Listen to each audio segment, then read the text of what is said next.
TV ही दे रहा है।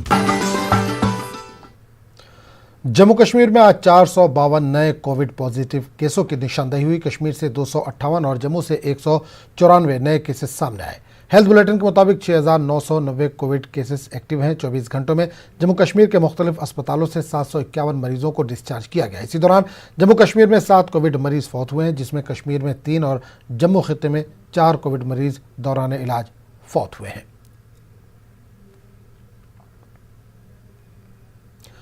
श्रीनगर के बादामी बाग कंटोनमेंट में चिनार कौर ने 74वां इन्फेंट्री डे मनाया। इस मौके पर GOC चिनार कौर ने सख्त खित्तों और मशरकी इलाकों में तैनात प्यादा फौज के जवानों को मुबारकबाद दी। इन्होंने कहा कि प्यादा फौज वहां पहुंच सकती है जहां कोई नहीं पहुंच सकता। इन्होंने मजीद कहा कि कश्मीर में अब हालात बेहतर हो रहे हैं और नौजवानों को अपनी तालीम पर तवज्जो देनी चाहिए।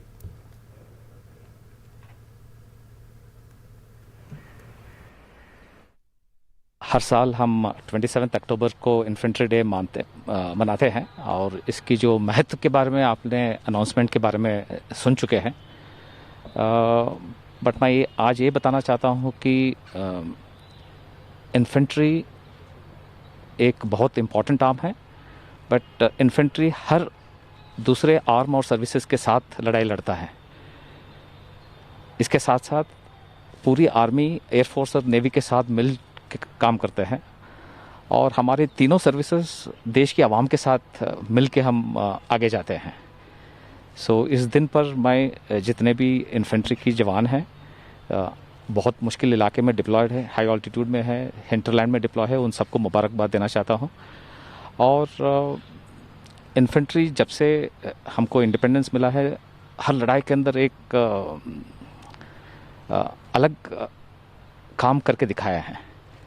जहां कोई दूसरा ताकत नहीं जा सकता है तो उधर इन्फेंट्री जाता है। इसीलिए इन्फेंट्री को एक अलग दर्जा दिया गया है और मैं चाहता हूं कि आज हम देश को बताना चाहते हैं कि हम सब के साथ मिल के जो भी टास्क हमको मिलेगा उसको हम सही तरीके से करने का ताकत रखते हैं। और भगवान से मैं सभी जवानों के लिए दुआ मांगूंगा कि वो खुश रहें और तरक्की करें। हिंदुस्तानी फौज ने 1947 में जम्मू कश्मीर में पाकिस्तान छापा मारों का मुकाबला करने के लिए फौज के आला कुर्बानियों की याद में 74वां इन्फेंट्री डे मनाया। बारामूला में जश्न का आगाज आर्मी के जवानों के साथ साथ इलाके के शहरियों ने सिख वार मेमोरियल पर फूल चढ़ाते हुए किया।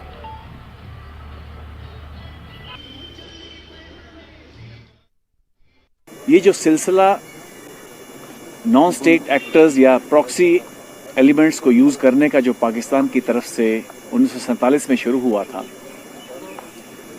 वही प्रॉक्सी एलिमेंट्स का इस्तेमाल एक मायने में आज तक जारी है और पाकिस्तान को अपने इस मंसूबे में मुकम्मल तौर पर शिकस्त मिली है। और आप देख रहे हैं कि कश्मीर में हालात तेजी से नॉर्मलसी की तरफ बढ़ रहे हैं और हम उम्मीद करते हैं कि बहुत ही जल्द आवाम के सपोर्ट के साथ कश्मीर के हालात पूरी तरह से नॉर्मल होंगे। The resources that we have on the line of control are adequate to safeguard its sanctity, and as of now we have seen that we have been able to control the infiltration and smuggling of weapons or drugs which are used to finance terrorism to quite a large extent. As regards the developments along the line of actual control, that is with China is concerned, that's a separate sector, but there has not been any let-up in our posture along the line of control. As you have seen, is evident that there have been some attempts by Pakistan to smuggle weapon by use of drones, that in the plain sector, which goes on to prove that they have not been very successful or not as successful as they would like to be getting their weapons across the line of control. Baramulla में अपने जो शहीदों को श्रद्धांजलि पेश करते हैं हम, जिन्होंने हमें इस कबाली अटैक से बचाया। देखा जाए कितना लूट मार और रेप और मर्डर किया इन्होंने, और ये हमारी इंडियन आर्मी थी जिन्होंने हमको तब इस मुश्किलात से बचाया और हम शहीद मकबूल श्रद्धांजलि पेश करते हैं। साजिशों में पाकिस्तान ने एक बहुत बड़ी साजिश की कि वो जम्मू कश्मीर की ज़मीन को हथियाए। वो साजिश में उन्होंने कबालियों को जो है यहाँ पर भेजा और उन कबालियों को खदेड़ने में जो आर्मी ने बहुत इंपॉर्टेंट रोल किया, जो यहाँ की आवाम ने, जो यहाँ की मेजॉरिटी कम्युनिटी है, मुस्लिम कम्युनिटी, यहाँ सिख बरादरी है जो बारामूला में जो है, जिनकी बहुत बड़ी एक पॉपुलेशन है, उन्होंने जो रोल अदा किया, जो सेक्रीफाइस दिया आज के दिन, वो बहुत ही एक जो गवाही देता है जो हम आज जो आज़ादी की सांस ले रहे हैं। आज योम इन्फेंट्री लेह में फायर एंड फ्यूरी कोर के जरिए रिवायती खुलूस और एहतराम के साथ मनाया गया। Lieutenant general PGK Menon, general officer commanding fire and fury core ने लेह के वार मेमोरियल में फूल चढ़ाए और तमाम बहादुरों को खराज अकीदत पेश किया।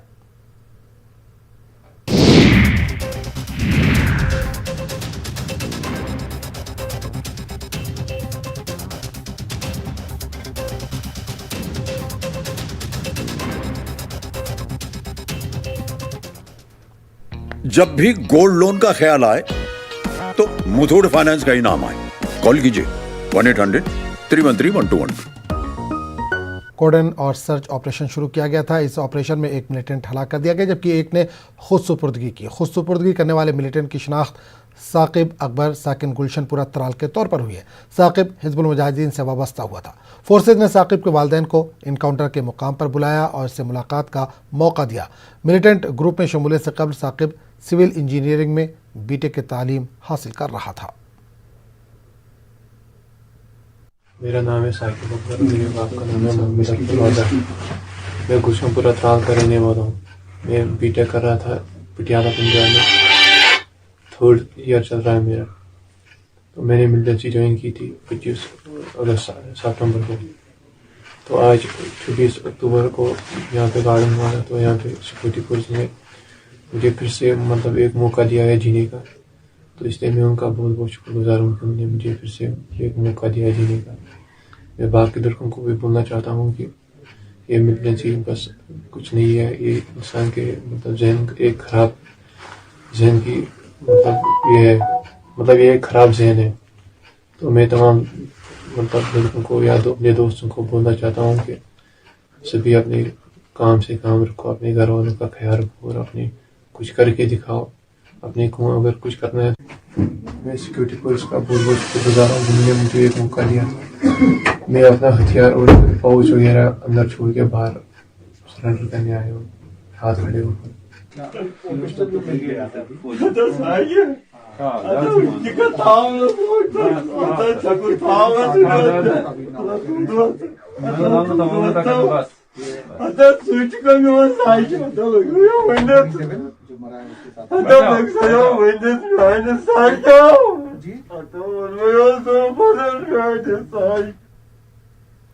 ऐसा लगता है कि जम्मू कश्मीर की सियासत में वक्त एक बार फिर पलट रहा है। तकरीबन 12 साल के वक्फे के बाद इस बार गुपकार आलमिया के मामले पर सियासतदानों की जानिब से जम्मू कश्मीर को खित्तों में तकसीम करने की मनसूबाबंद कोशिश की जा रही है। ताहम माहिरीन का ख्याल है कि खित्ते पर मबनी सियासत से बहुत ज़्यादा नुकसान पहुँचा है और इस तरह सियासी जमातों को जज्बाती उमूर के बजाय तरक्याती और आवाम से जुड़े मसाइल को उठाने पर तवज्जो देते हुए एक जिम्मेदाराना मौक़िफ़ अपनाने की ज़रूरत है। कई मामलों में जम्मू कश्मीर को पूरे मुल्क में एक मुनफरिद मुकाम हासिल है। यहाँ की सियासत भी दूसरी रियासतों से बहुत मुख्तलिफ है, जिनमें जज्बाती उमूर हमेशा तरक्याती उमूर की जगह लेते हैं। जरा 2008 को याद कीजिए, जब अमरनाथ जी आराजी तनाज़े की वजह से दो बड़ी डिवीजनों कश्मीर और जम्मू में पोलराइजेशन हुआ था। इस तनाज़े से दो सियासी जमातों को फायदा हुआ। वादी कश्मीर में सबसे ज्यादा PDP और जम्मू खित्ते में BJP को फायदा मिला। अब 12 साल बाद ये दोनों पार्टियां एक बार फिर एक दूसरे के खिलाफ खड़ी हैं। अब मुतादिद कश्मीरी सियासी जमातों के आर्टिकल दफा 370 की बहाली के लिए लड़ने और जद्दोजहद करने के मंसूबे के बाद सूरत हाल ने एक बहुत बड़ा सियासी तूफान खड़ा कर दिया है। वहीं तिरंगा के बारे में महबूबा मुफ्ती के बयान के बाद सूरत हाल मजीद बिगड़ गई है। भारतीय जनता पार्टी और इसकी जो शेडो ऑर्गेनाइजेशंस हैं उनके लिए गुंडागर्दी करना और इस तरह से लोगों के घरों में घुसना, पार्टियों के दफ्तरों में घुसना कोई नई बात नहीं है। और जहाँ तक झंडे की बात है, मुझे लगता है कि गोडसे के मानने वालों को और ऐसी ऑर्गेनाइजेशंस को जिन्होंने 70 साल अपनी पार्टी के हेडक्वार्टर पे जो है झंडा नहीं चढ़ाया, जिन्होंने कॉन्स्टिट्यूशन की धज्जियाँ उड़ाई, वो आज अगर किसी को पाठ पढ़ाते हैं कि नेशनलिज्म क्या होता है या झंडा क्या होता है, तो कम से कम हमें उनसे वो सर्टिफिकेट लेने की ज़रूरत नहीं है। धारा 370 टूटने के बाद इन लोगों में फ्रस्ट्रेशन है, ये अपना आधार खो चुके हैं, इनके मंत्री इनको छोड़ करके चले गए, तो कुल मिलाकर के ये अपने सर्वाइवल की लड़ाई लड़ रहे हैं। अब जो इनका अलायंस बना है, हम खुद समझ सकते हैं कि इनको कहीं ना कहीं वो डर है। एनसी और कांग्रेस जैसी दूसरी दो सियासी कुव्वतें भी पूरी तरह समझती हैं कि मौजूदा सूरत-ए-हाल जम्मू में बीजेपी और कश्मीर में पीडीपी को मजबूत करेगी।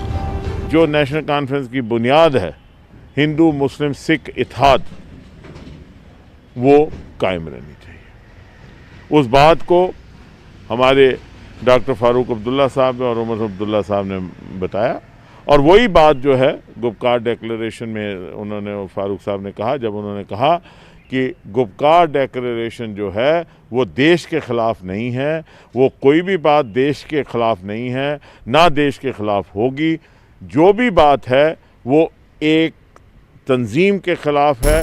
चिंताएं सोच में भी पैदा हुई हैं।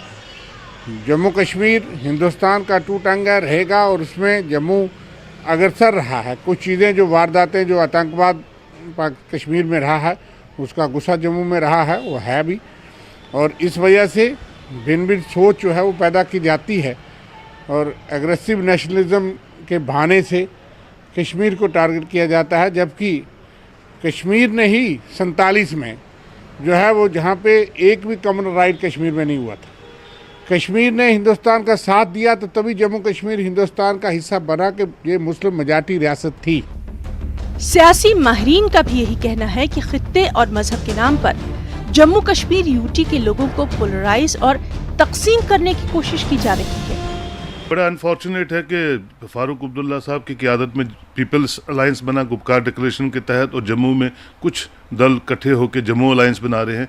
ये इंडिकेट कर रहा है कि जम्मू बेस्ड पॉलिटिशियन जम्मू की पॉलिटिक्स करना चाहते हैं और कश्मीर बेस्ड पॉलिटिशियन कश्मीर का हित रखना चाहते हैं। जम्मू कश्मीर में सिक्योरिटी की सूरत हाल में काफी हद तक बेहतरी आई है, क्योंकि अब जम्मू कश्मीर यूटी की तेज रफ्तार तरक्की को यकीनी बनाने के लिए तवज्जो दी जा रही है। लेकिन अगर जज्बाती मसाइल मुस्तकिल तौर पर उठाए जाते हैं और लोगों को तकसीम करने की कोशिश की जाती है, तो जम्मू कश्मीर को खुशहाल यूटी बनाने की तमाम तर कोशिशें किसी भी वक्त नाकाम हो सकती है। न्यूज़ 18 उर्दू के लिए जम्मू से समीर भट्ट की रिपोर्ट। खबरों का सिलसिला जारी रहेगा, लेकिन एक छोटे से वक्फे के बाद।